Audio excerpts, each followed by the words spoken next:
Bueno, hola chicos a todos, espero que estén bien. Vamos a empezar la nueva clase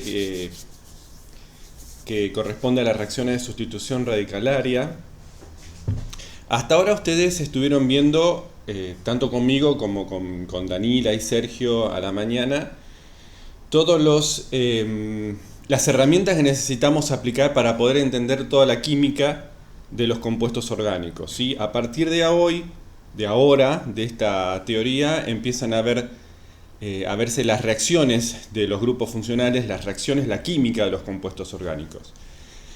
La primera que vamos a ver va a ser particularmente la química de los alcanos. ¿Está bien? Todo lo que ustedes vieron, intermediarios de reacción, el gráfico de coordenada en función de el gráfico de energía en función de coordenada de reacción, lo que es la cinética, reactividad en cuanto a la polaridad de los enlaces, toda esa parte es importante que la tengan pulida para que puedan entender no solamente esta clase, sino todas las próximas que vienen, ¿sí? Que se hable de reactividad de los grupos funcionales. Todo lo que vimos hasta ahora es un preludio y conceptos básicos que ustedes necesitan para poder entender principalmente los mecanismos de las reacciones que vamos a ver de acá en más. ¿Está bien? Bueno, vamos a empezar entonces con esta primera reacción, que es, como les dije, típica de los alcanos y es la reacción de sustitución radicalaria. Bueno, primero para hacer una pequeña introducción, bueno, sabemos que todas las reacciones necesitan reactivos para transformarse en productos y nosotros vamos a definir dos reactivos principalmente, uno como sustrato y otro como reactivo. ¿El sustrato cuál va a ser? Va a ser la sustancia orgánica que va a ser atacada por otro reactivo, que seguramente también sea orgánica o más pequeña, al cual le vamos a llamar reactivo, ¿sí? Nuestro compuesto orgánico normalmente le llamamos sustrato, que es atacado por un reactivo, que por lo general es un nucleófilo, una base, etc. ¿Entienden la diferencia? Bien, y vamos a estudiar en cada caso los mecanismos de las reacciones. ¿Estamos? Esperen que pongo el cursor, que me deje... Bueno, ¿qué aspectos vamos a tener en cuenta? La reactividad de los sustratos, ¿sí? Va a depender de los grupos funcionales que tengan. Estos son aspectos en cuenta para tener en general para cualquier reacción química en química orgánica, ¿sí? ¿Qué es lo que tenemos que tener en cuenta para ver una reacción en química orgánica? La presencia de los grupos funcionales. Nosotros con el paso del tiempo vamos a ver la química de cada uno de los grupos funcionales. Y por eso tenemos que mirar bien los grupos funcionales y comprender su química para poder predecir, ¿sí?, qué tipo de reacciones va a dar, ¿sí? Los aldehídos darán un tipo de reacciones, los alcoholes darán un tipo de reacciones, los haluros de alquilos darán una especie de reacciones. Lo mismo va a pasar con los alcanos en esta teoría. Bien. Bueno, también es que tengan en cuenta cómo, ya lo vieron en la teoría anterior, cómo se rompen los enlaces y los intermediarios generados, que se pueden formar las rupturas entre los enlaces para formar un producto, producir una reacción química. Primero se tienen que romper enlaces de los reactivos. Y la ruptura puede ser homolítica o puede ser heterolítica. Si la ruptura es homolítica, se forman radicales libres como intermediarios de reacción, y si la ruptura es heterolítica se forman iones como intermediarios de reacción, que pueden ser carbocationes, o sea, cationes en carbono, o aniones, donde la carga negativa está en el átomo de carbono, o sea, carbaniones. Y bueno, en cuanto a la estructura electrónica de los reactivos, que hay que tener en cuenta, recordar cómo es la estructura de los radicales libres, ¿sí? Que nosotros lo vimos como un tipo de intermediario de reacción y lo vamos a volver a ver ahora en esta reacción, en esta teoría que yo les voy a mostrar hoy. ¿Cuáles son los nucleófilos? ¿Cómo actúan los nucleófilos? Y cuáles son los electrófilos, ¿sí? Los nucleófilos ya sabemos que son moléculas con pares de electrones disponibles para ser enlazadas o producir un enlace sigma con un carbono principalmente, ¿sí? Mientras que los electrófilos son especies que son deficientes de electrones, ¿sí? Y pueden recibir un par electrónico para formar un nuevo enlace. ¿Tá? Esto lo vieron en las teorías anteriores y cualquier cosa refresquenlo.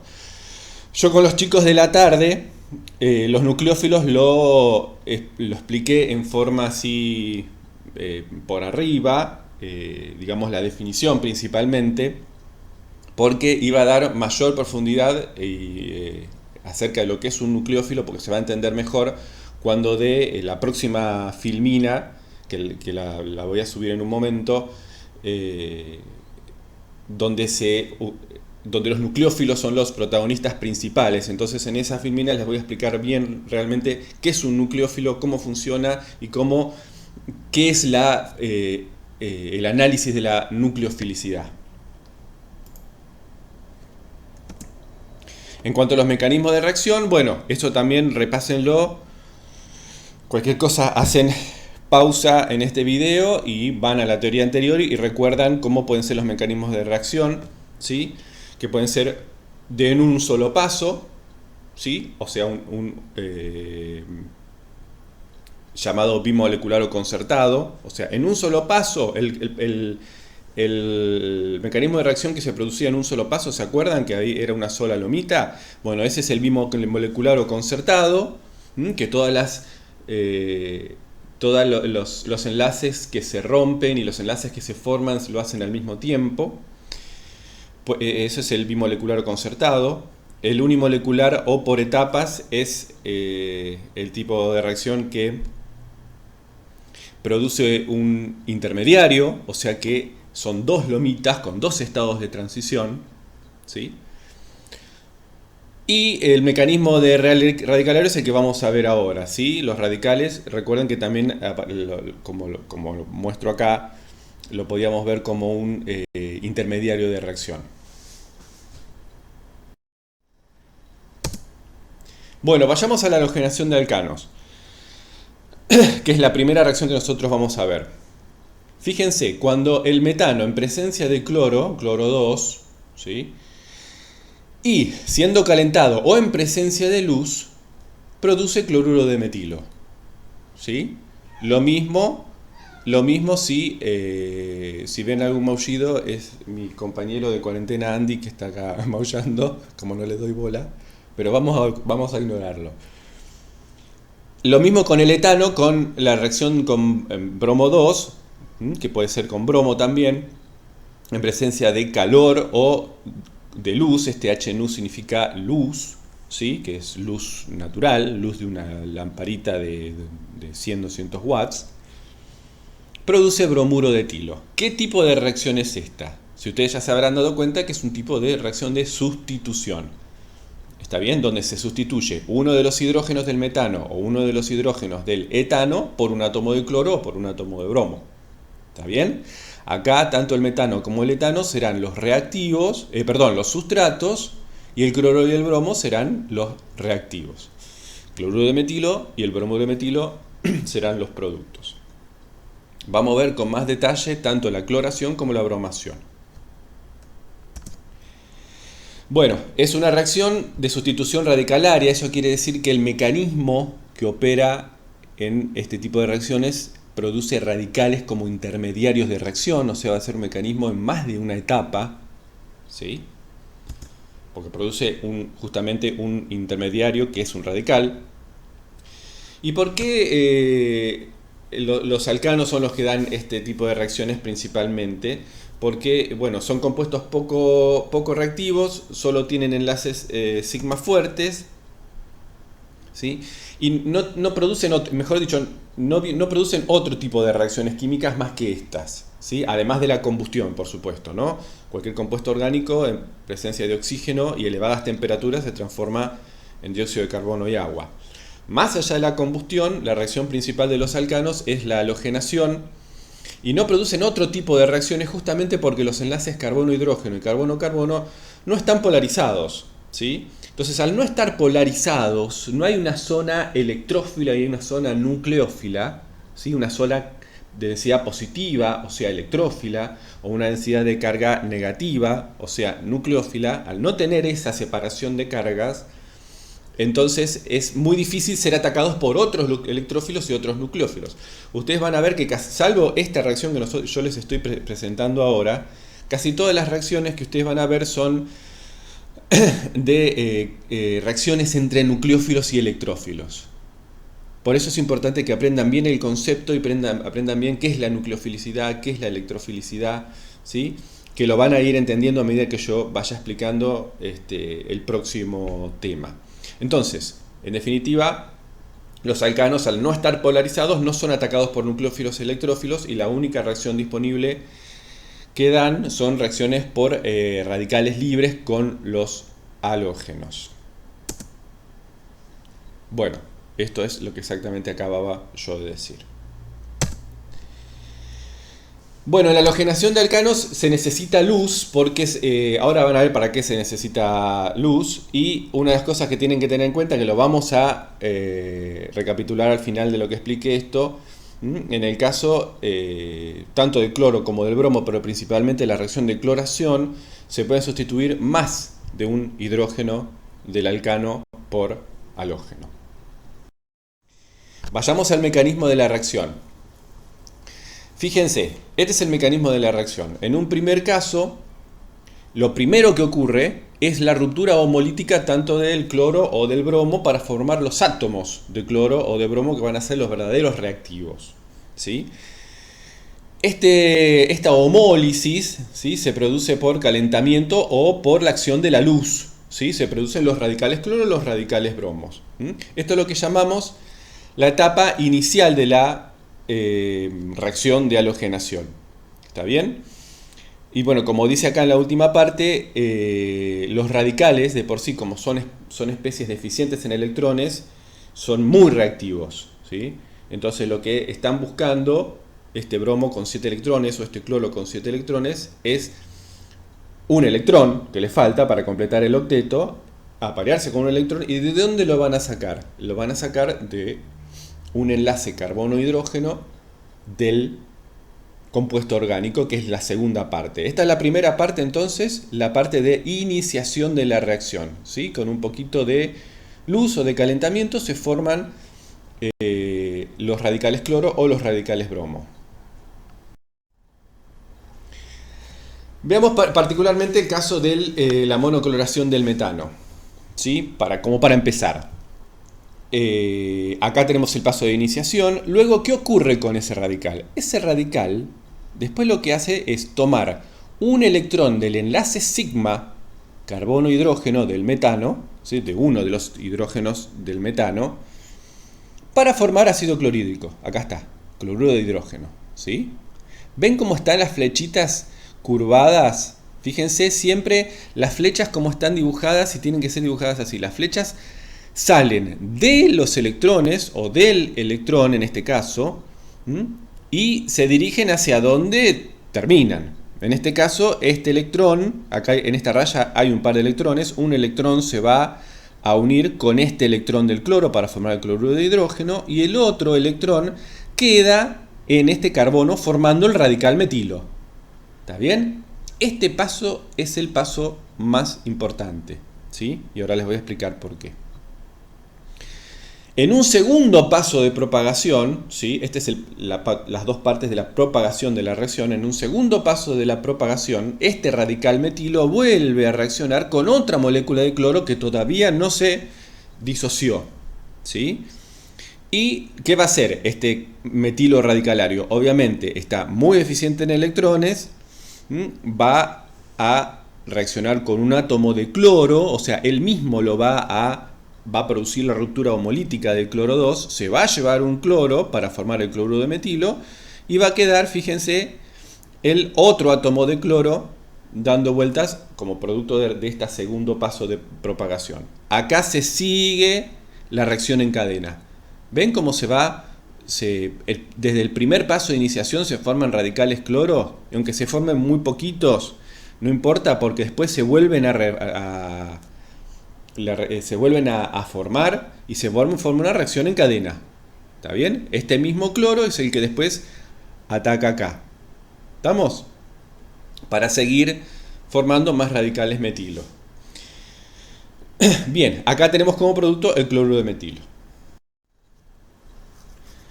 Bueno, acá tienen como una especie de animación que con el PowerPoint lo van a poder ver de cómo es que se produce esta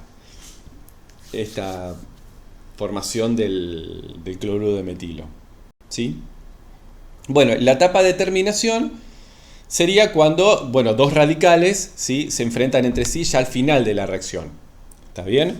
Puede ser dos radicales cloro, dos radicales metilo o otro radical metilo-cloro para formar estos pasos. El caso del que se forme etano va a ser en demasiada poca proporción, o sea que no va a influir mucho en los productos de la reacción.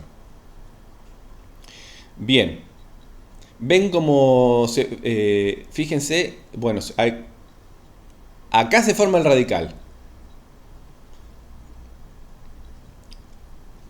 Ahí se forma el radical que reacciona con otra molécula de cloro para dar el producto cloruro de metilo. Está medio rapidito, pero si ustedes lo detienen, lo miran bien, van a ver cómo es el mecanismo así como en una animación. Bueno, ¿cómo hacemos para aumentar o para maximizar la cantidad de producto? Generalmente se suele trabajar con, si uno lo que quiere obtener es cloruro de metilo a partir de... Igualmente el cloruro de metilo no se produce o no estoy tan seguro, pero no, sí se debe producir de esta manera.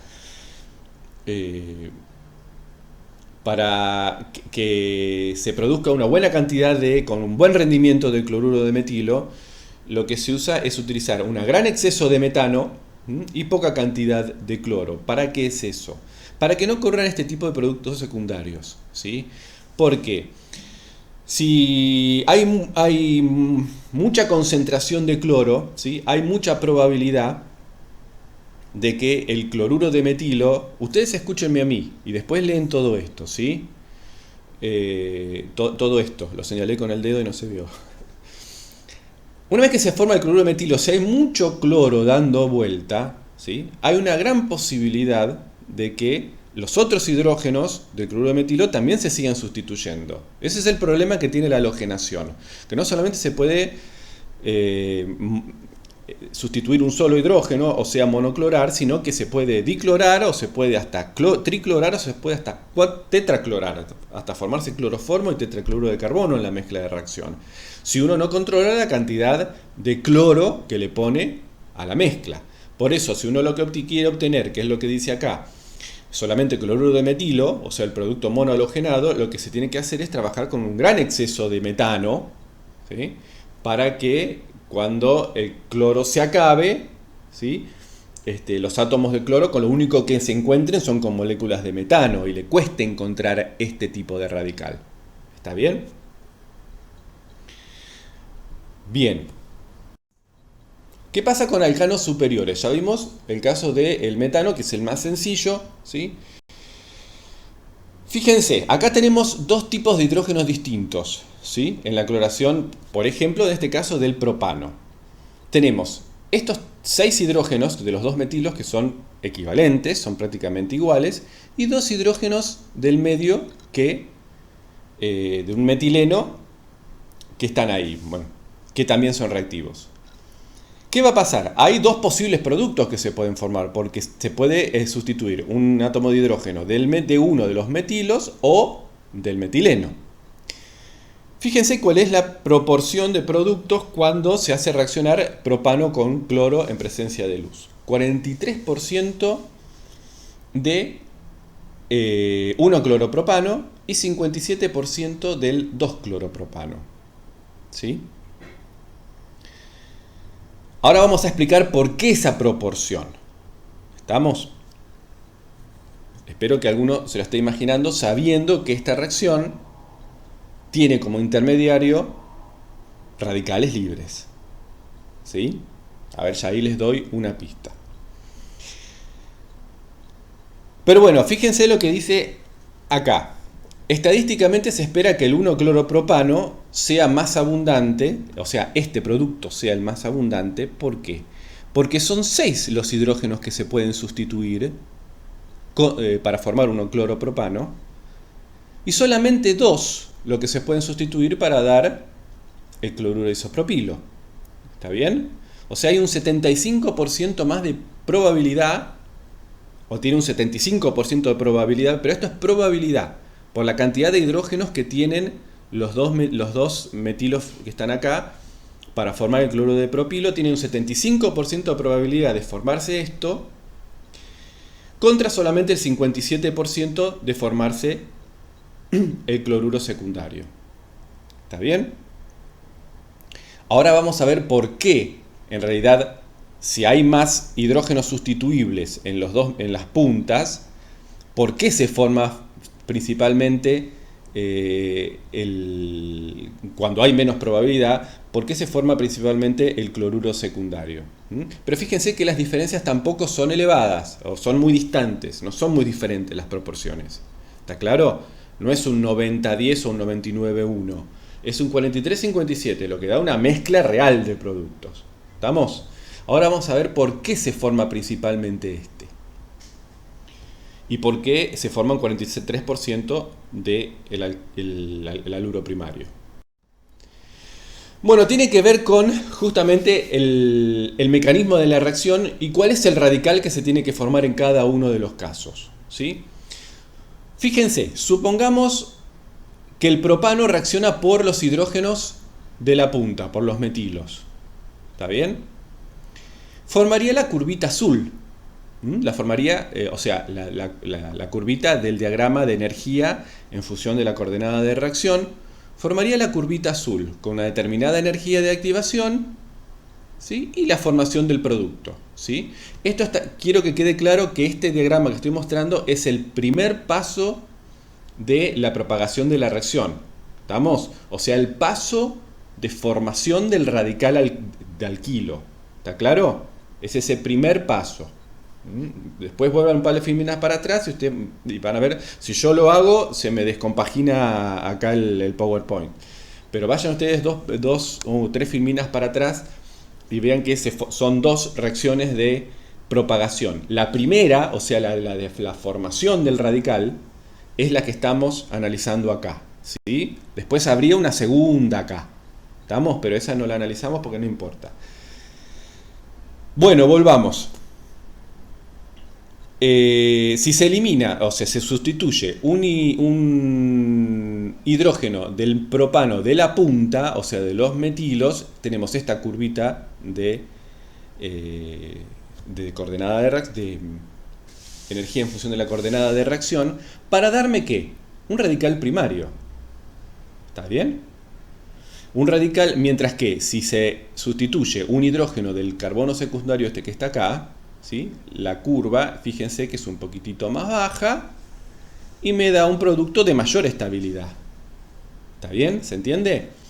¿Por qué? ¿Por qué es esto? Primero veamos esto. Esto está correcto. Nosotros ya habíamos aprendido que los radicales primarios son menos estables que los radicales secundarios. O lo que es lo mismo, los radicales secundarios son más estables que los primarios, y eso tenía que ver con la hiperconjugación. ¿Se acuerdan? Este radical tiene 2 metilos que tienen un montón de enlaces carbono-hidrógeno sigma que se pueden hiperconjugar para donar carga negativa a este carbono. Esa parte la leen, pasen pausa y lo vuelven a ver en las de las teorías anteriores. ¿Está bien? Pero ya les tiene que haber quedado que los radicales terciarios son más estables que son tan estables como los radicales bencílicos y alílicos, los radicales más estables que los radicales secundarios, y los radicales secundarios más estables que los radicales y los radicales primarios más estables que el radical metilo. Eso quedó clarísimo. Bien, entonces por eso la diferencia acá en la estabilidad del producto. ¿Está bien? Bien. Estas diferencias de altura, ¿sí? Acá que están acá, son en realidad mínimas. ¿Está bien? Son en realidad mínimas. Y ahora después voy a explicar por qué. Estas diferencias de energía de activación son muy pequeñas. Acá están. La energía de activación para la formación del radical secundario en rosadito son 0,5 calorías por mol, kilocalorías por mol, mientras que la de la formación del radical primario es de 1 kilocaloría por mol. Eso es muy poquito, ¿sí? Esta diferencia en energías de activación es muy poquita en la cloración. Por eso es con un poco de energía, con un poco de calentamiento, es muy probable que las moléculas puedan dar tanto esta reacción como esta otra, ¿sí? Porque acá no hay mucha diferencia de energía, ¿sí? Pero se obtiene principalmente este radical secundario. ¿Por qué? Porque es más estable y aparte tiene menor energía de activación. Que tenga menor energía de activación, ¿qué significa? Que va a ser una reacción más rápida, ¿estamos? Y que tenga mayor estabilidad, ¿qué significa? Que su constante va a ser más alta, la constante de formación va a ser más alta. ¿Se entendió el cuadro? Sigamos. Bueno, normalmente es cuando dos reacciones que compiten entre sí tienen energías de activación relativamente distintas. Digo acá relativamente distintas porque no son tan diferentes para el caso de la cloración. Se dice que aquel que tenga la energía de activación más baja es una reacción que está favorada cinéticamente, ¿sí? Entonces esta reacción, la de la formación del radical secundario, es cinéticamente favorable a la formación del radical primario. Y también se favorece termodinámicamente. ¿Eso qué quiere decir? Que la reacción va a estar más desplazada hacia la derecha en la formación de este producto. O sea, la formación de este producto va a tener una constante más alta. ¿Estamos? Bien. ¿Qué pasa con la monocloración del 2-metilpropano? Fíjense cómo es el 2-metilpropano. El 2-metilpropano tiene 9 hidrógenos equivalentes, un montón, contra uno que es el raro, el aislado. Es 9 contra 1. Pero ¿qué pasaría si se sustituyera uno de estos 9 hidrógenos? Habría que pasar por un radical primario. En cambio, si se sustituye este hidrógeno, habría que pasar por un radical terciario. Fíjense cuáles son los productos que se forman. El cloruro de terbutilo, este que está acá, ocurre con un 36% de rendimientos, mientras que la sustitución de un hidrógeno de uno de los metilos produce este producto que es con un 64% de rendimiento. Acá lo que manda es el factor de probabilidad. ¿Está bien? Más allá de que es más reactivo este carbono, más reactivo este hidrógeno, si se quieren, o es más reactivo esta posición, que se forme el radical en esta posición, es mucho más probable. Tienen un enorme factor de probabilidad por los 9 hidrógenos que están acá. Entonces, este es un caso muy particular, no suele observarse siempre, sino que se lo mostramos porque es un caso muy particular donde hay 9 hidrógenos primarios contra 1 terciario, y al haber tanta probabilidad de encontrar un hidrógeno de estos de los metilos, es por eso que la reactividad termina ganando la probabilidad esa. ¿Está bien?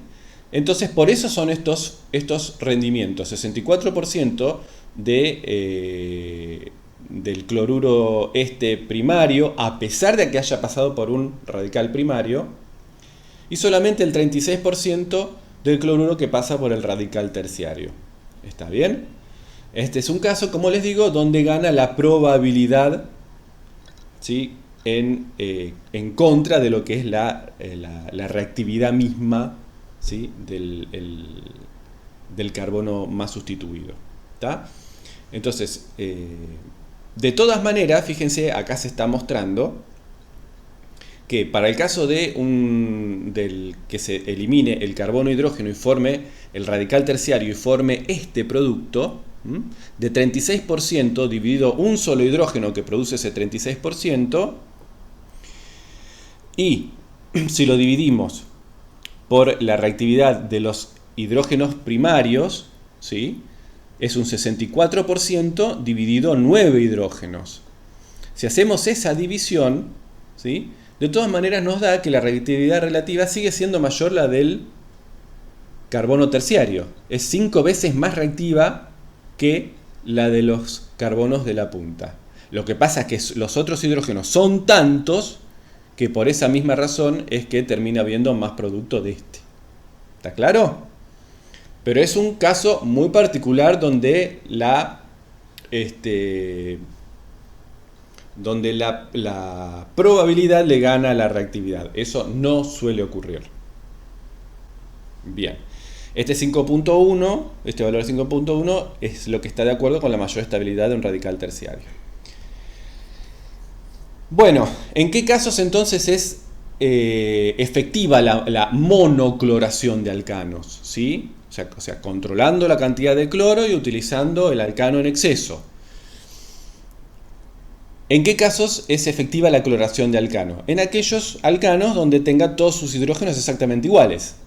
Que no haya probabilidad de que se forme más de un producto monoclorado. ¿Se entiende? ¿Qué es lo que dice acá? Lo leo para que lo vean. En la cloración de alcanos no es muy grande la diferencia de energía de activación entre un carbono primario, secundario y un terciario, que eso yo ya se los expliqué, ¿sí? 2 filminas atrás. Suele obtenerse mezclas de productos. A excepción de aquellos moléculas donde tengan todos sus hidrógenos exactamente iguales, como el caso del etano, el neopentano o el ciclohexano. ¿Está bien? En ellos, como todos los hidrógenos son equivalentes, la monocloración de ese alcano se va a producir con muy buen rendimiento de producto monoclorado y no tiene por qué haber productos secundarios. ¿Estamos? Bien. Bueno,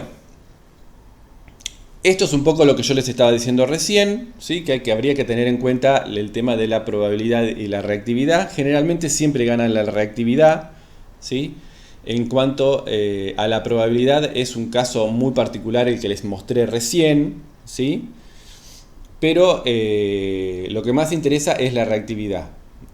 Fíjense la diferencia de velocidad relativa de formación de los radicales alquilos según si el radical es primario, secundario o terciario. Si para la formación de un radical primario la velocidad es 1, para la formación de un radical secundario es 3,8 veces más rápida y para un terciario es 5 veces más rápida.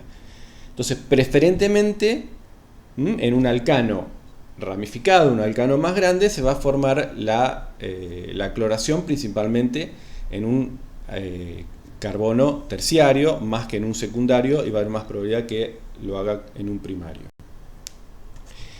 Pero de todas maneras se van a obtener siempre mezclas de productos teniendo en cuenta estas diferencias de reactividad. ¿Está bien?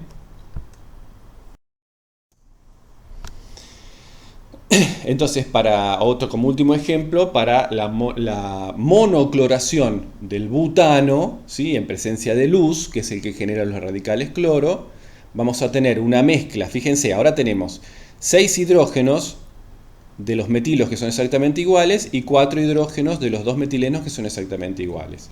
Fíjense que se obtiene el cloruro secundario comparado con el cloruro primario con un 70-30% de proporción. ¿Está? Ahí se ve. Se obtienen los dos. ¿Está claro? En mayor proporción aquel cloruro que venga de un radical más estable, o sea, el cloruro más sustituido. Y si se hubiera trabajado con cloro en exceso, se podrían haber obtenido dicloros, tricloros, tetracloros, y ahí sí va a haber cualquier cantidad de productos distintos. ¿Vamos? Bien. ¿Qué pasa con la bromación? Vamos a la bromación. Si voy muy rápido, entre filmina y filmina hacen una pausita, se toman un matecito y me siguen escuchando. Bueno, ¿cuál es la diferencia con la bromación? El mecanismo es exactamente igual. ¿Estamos? Lo único que cambia es la Cl por el Br, ¿sí? Pero el mecanismo es exactamente igual. Lo que vamos a estudiar ahora es la diferencia en la selectividad y en los productos que da y la cantidad de los productos que da. ¿Estamos? Como dice acá en el primer renglón, la bromación es mucho más selectiva. ¿Qué quiere decir que es más selectiva? Que tiende a dar un único producto selecto en mayor proporción que una reacción que no es selectiva. ¿Se entendió? Una reacción selectiva es aquella que da un producto definido en particular. ¿Estamos?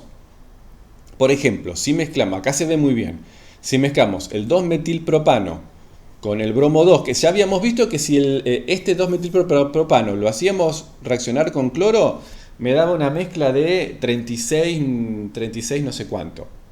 Pero cuando lo hacemos reaccionar con bromo, fíjense, me da más del 99%, casi un 100% del bromuro terciario y menos del 1% del bromuro primario.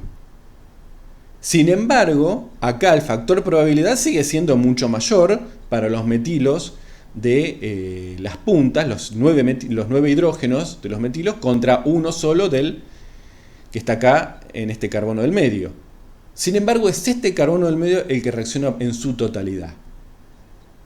Extraño, ¿no? ¿No les parece? Si acá también actúa de alguna manera el factor de probabilidad, ¿por qué se obtiene esta mezcla de productos tan distinta y se reacciona solamente este carbono hidrógeno como si los otros hidrógenos no existieran? Bueno, ahora lo vamos a explicar. La explicación es que acá el tema de la reactividad de este carbono en la bromación es tan distinta, ¿sí? Ya no es la formación de un radical terciario 5 veces más rápida que la formación de un radical primario como en la cloración.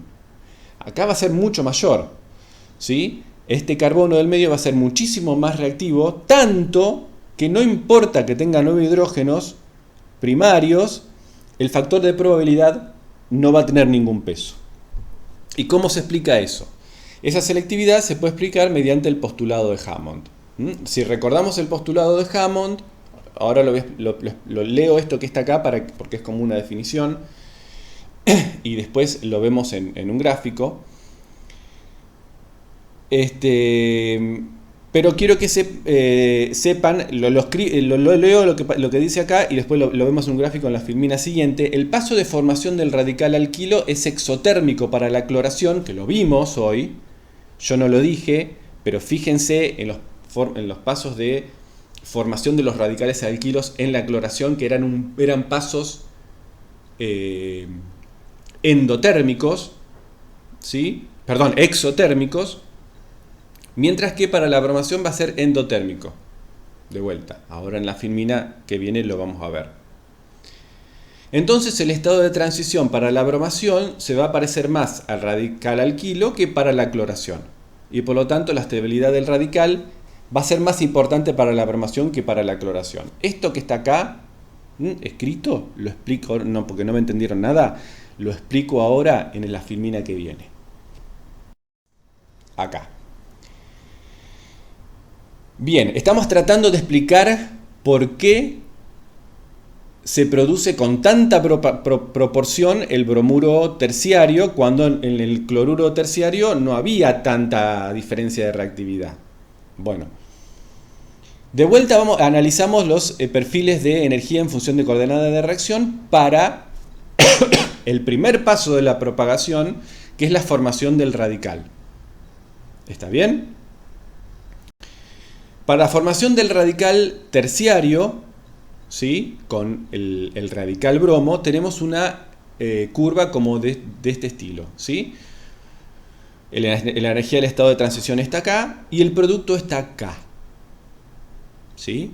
Es un primer paso que es endotérmico. ¿Lo ven que es endotérmico? Porque la energía de este producto es mayor que la energía de estos productos. La energía de estos productos es mayor que la energía de estos reactivos. Hasta ahí vamos bien. Fíjense, acá está comparado el caso de la cloración, que este dibujito ya lo vimos en dos o tres filminas atrás. Para el caso de la cloración tenemos una curvita como esta, una energía de activación relativamente baja, y el producto que aparecía acá, bien abajo, es una reacción exotérmica. ¿Estamos? Este paso de la propagación, la formación del radical, es exotérmico. Bien, ¿cuál es la enorme diferencia? La enorme diferencia está en las energías de activación. Para el caso de la bromación, esta energía de activación es mucho más grande que la energía de activación para la cloración. ¿Se ve? Quiere decir que esta bromación es un poco más lenta, de alguna manera. ¿Estamos?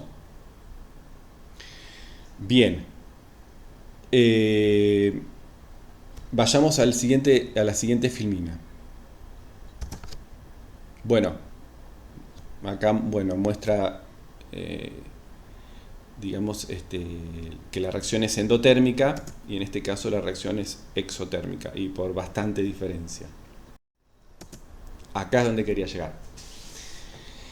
Bueno, de vuelta, estos diagramas son exactamente los mismos que estaban atrás, pero que en la filmina anterior. Pero comparando, fíjense, para el caso del propano, este es el caso del propano, volvemos al propano, con bromo puntos, con el reactivo bromo radicalario. Fíjense lo que ocurre. En el caso de que se sustituyera un hidrógeno de la punta, alguno de los dos CH3, tendríamos la curvita azul, ¿sí? Y formaría este radical primario. Mientras que si se formara el radical secundario, ¿sí? El que se sustituye es un hidrógeno de acá, tendríamos la curvita verde y se formaría este producto. ¿A dónde viene Le Chatelier? No, ¿a dónde viene Hammond acá? ¿Qué decía Hammond? Que el estado de transición se iba a parecer a aquella especie, los productos o los reactivos, se iba a parecer más a aquella especie en la cual se acercara más en energía, aquella especie en la cual estuviera más cercano en energía, también iba a ser más parecida a su estructura. Entonces, como esta es una reacción endotérmica, los estados de transición se parecen mucho más ¿a quién? A los productos o a los radicales, ¿sí? ¿Eso qué quiere decir? Que los estados de transición tienen cierto carácter radicalario. ¿Está bien? Esta curvita del radical primario, este estado de transición se parece más al propano o se parece más al radical propano. Se parece más al radical propano, porque lo tiene más cerca en energía. Por lo tanto, este estado de transición, que es una especie ideal, una especie teórica, tiene cierto carácter de radical primario. ¿Estamos? Porque es más parecido al radical primario. En cambio, si nos miramos la formación del radical secundario, este estado de transición tiene más carácter de radical secundario. ¿Estamos? Como sabemos que hay mucha diferencia de energía entre la formación de un radical secundario y uno primario, porque ellos son diferentes en energía, entonces estos estados de transición también tienen mucha diferencia de energía. ¿Estamos? La diferencia de energía de estos dos estados de transición, o sea, la diferencia de energía de estas dos energías de activación es muy distinta. Por eso le es mucho más fácil al propano reaccionar para dar un radical secundario que para dar un radical primario. ¿Se entiende? Justamente, lo vuelvo a repetir, porque los estados de transición son parecidos al radical. Como los radicales hay mucha diferencia en energía de los radicales, también hay mucha diferencia de energía entre los dos estados de transición. Cosa que no pasa con la cloración, ¿sí? Con la cloración no pasaba eso. ¿Por qué? Porque la cloración, el primer paso de la propagación, la formación del radical, es exotérmica. ¿sí? Entonces, estos estados de transición para la formación del radical primario y la formación del radical secundario. Estos estados de transición, ¿a quién se parecen? ¿A esto, que son los reactivos, o al producto? Se parecen al reactivo.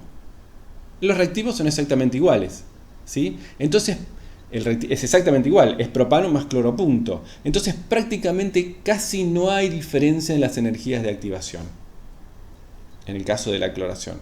¿Se entiende? Por eso es que hay una leve diferencia, ¿sí? Muy leve, mientras que acá es marcada. Hay una leve diferencia. Le sigue siendo un poquitito más fácil para ir por la curva verde, pero no tanto, ¿sí? Puede ir por cualquiera de los dos. Por eso la formación de mezclas de productos en la cloración, porque se forman los dos radicales.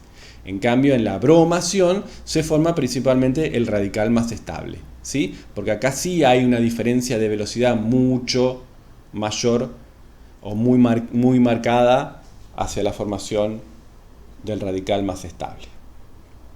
Me parece que estoy hablando muy rápido, pero espero que me estén siguiendo. Bueno, y este diagramita son exactamente lo mismo, ¿sí? Es la misma curva, digamos. Es exactamente lo mismo, para que lo vean. Bueno, y de los resultados experimentales se concluye que las velocidades relativas de formación de radicales para un bromuro, fíjense acá la diferencia de velocidades relativas. Para la formación de un radical primario, que le damos velocidad 1, la formación de un radical secundario, en la bromación, en la bromación, el radical secundario es 82 veces más rápido y el radical terciario se forma 1600 veces más rápido. ¿Está bien? Entonces, en conclusión, vamos a tener una mezcla de productos en las cloraciones y vamos a tener principalmente el bromuro más sustituido en las bromaciones. Y no se observa, como dice acá, en las bromaciones problemas con factores de probabilidad. Bien, bueno, esto es un pequeño resumen de lo mismo que estuve diciendo recién, ¿sí? El ciclopentano, si uno lo quiere monoclorar, lo va a poder hacer porque todos los hidrógenos son exactamente iguales. Y este punto 2 está bueno. La bromación de alcano se usa principalmente para preparar bromuros de alquilo terciarios o alílicos y bencílicos. ¿Está bien? Fíjense cuáles son los bromuros alílicos y bencílicos. Los bromuros un bromuro terciario lo entienden perfectamente porque vimos un caso. Bromuros alílicos y bencílicos son aquellos bromuros que van a tener que pasar por un intermediario que va a ser un radical alílico y bencílico. Y ustedes ya saben que los radicales alílicos y bencílicos, al igual que los carbocationes alílicos y bencílicos y los carbaniones alílicos y bencílicos, son muy estables, ¿sí? Porque se estabilizan por resonancia. Entonces, si no se acuerdan qué es, hacen pausa y se fijan cuáles son los radicales alílicos y bencílicos. ¿Está bien? Entonces, la bromación de alcano se usa principalmente para preparar bromuros alquílicos terciarios, alílicos o bencílicos, porque en todos el primer paso, que es la formación del radical, es la formación de un radical muy estable. ¿Estamos? Reactivos halogenantes. No solamente se utiliza cloro o bromo, ¿sí? Se puede utilizar, en la industria probablemente se utilice el cloro como reactivo clorante, pero en el laboratorio, como es muy difícil de manejar, el bromo por ahí sí se puede manejar, pero se utilizan otros reactivos halogenantes, que los van a ver en los seminarios. Uno de ellos es el cloruro de sulfurilo, que tiene esta forma, que es un reactivo que es formador de cloro 2. ¿Sí? Se descompone para dar dióxido de azufre y cloro 2. Ese cloro 2 es el que después reacciona con luz para dimerizarse. ¿Sí? Entonces uno lo que hace en el laboratorio es agarrar, poner en el balón el alcano que uno quiere monoclorar, pone el cloruro de sulfurilo, ¿sí? Pone un refrigerante y le pone una lámpara con luz. Entonces el cloruro de sulfurilo se descompone y el cloro 2 que se forma es el que después se ioniza, no se ioniza, se disocia para dar los radicoles y empezar la reacción. Otra cosa muy similar es la N-clorosuccinimida, que tiene esta forma, media rara, pero es así. Y para la bromación, la N-bromosuccinimida, ¿sí? Este es un reactivo clorante y este es un reactivo bromante. De a poquito, la N-bromosuccinimida, la función que cumple es de lentamente desprender o descomponerse a átomos, moléculas de bromo 2. Y el bromo 2 con la luz lo que hace es disociarse.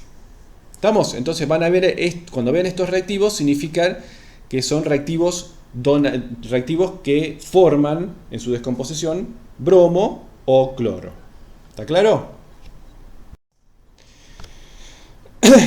Y otra cosa que se puede utilizar para producir la formación de radicales son los peróxidos, como por ejemplo el peróxido de benzoilo, ¿sí? En vez de luz se puede usar peróxido, en este caso de benzoilo. Los peróxidos reaccionan, acá esto hay que tacharlo, ¿sí? No necesita luz para que el peróxido se transforme en radicales peróxido, ¿sí? Esto táchenlo, ¿sí? Solamente con calentamiento los radicales peróxido, y esto que está acá no es un más, sino que es un punto, ¿está bien? Eso corríjanlo. Los radicales las moléculas peróxido, como este que es el peróxido de benzoilo, tienen esta estructura, como si fuera el agua oxigenada. ¿Está bien? Nada más que se suelen usar peróxidos orgánicos, en vez de tener H y H acá, lo que se tiene son dos R's. En ese caso, los grupos peróxidos son muy factibles de que se disocien en una ruptura homolítica. ¿Está bien? Lo hacen muy fácilmente. Entonces, a veces en vez de utilizar luz, lo que se usa son peróxidos, se ponen grupos peróxidos, muy poquita cantidad, en el balón, con una mezcla del alcano y la N-bromosuccinimida, por ejemplo. Se calienta, se forman estos radicales peróxido, estos radicales peróxido, y estos radicales peróxidos son los que después forman los radicales bromo o los radicales cloro, ¿sí? Esto es para que vean que no solamente la luz puede utilizarse como iniciador de la reacción, sino que se puede usar grupos peróxidos. Incluso la misma agua oxigenada podría usarse. Y bueno, en comparación con los halógenos, el orden de reactividad es esta, según la tabla periódica. El flúor mucho más reactivo que el cloro, mucho más reactivo que el bromo, y el bromo mucho más reactivo que el yodo, ¿sí? Ustedes vieron que yo les expliqué que la primera parte de la formación del radical, por culpa del cloro, la primera parte de la propagación era una reacción exotérmica para el cloro y endotérmica para el bromo. Y era bastante exotérmica para el cloro. Bueno, para el flúor va a ser mucho más exotérmica, ¿sí?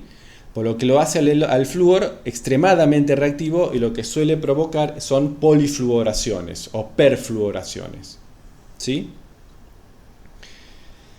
Entonces un alcano con flúor produce reactivos polifluorados, se fluoran todas las posiciones, siempre y cuando se pueda controlar. Generalmente no es muy usual la fluoración de alcanos porque suele ser poco controlable, es muy exotérmica y tiende a ser explosiva, ¿sí?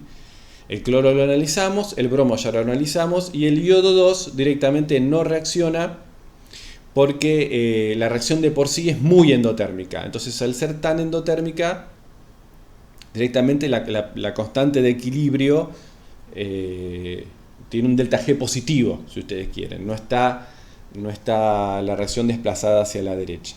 Entonces, por eso estudiamos solamente la cloración y la bromación. Bueno, como conclusiones tenemos que la cloración entonces produce mezcla de productos clorados. La bromación es selectiva, es más selectiva y tiende a dar el producto que provenga el radical más estable, o sea, el bromuro más sustituido. La fluoración es tan exotérmica que es explosiva y produce polifluoración. Y el yodo es tan poco reactivo que la reacción está desfavorecida termodinámicamente y por ende no reacciona. ¿Sí? Bueno, acá vimos todo lo que corresponde a lo que es reacciones de cloración y bromación de alcanos por radicales libres. Es la primera reacción que nosotros vimos. ¿Está bien?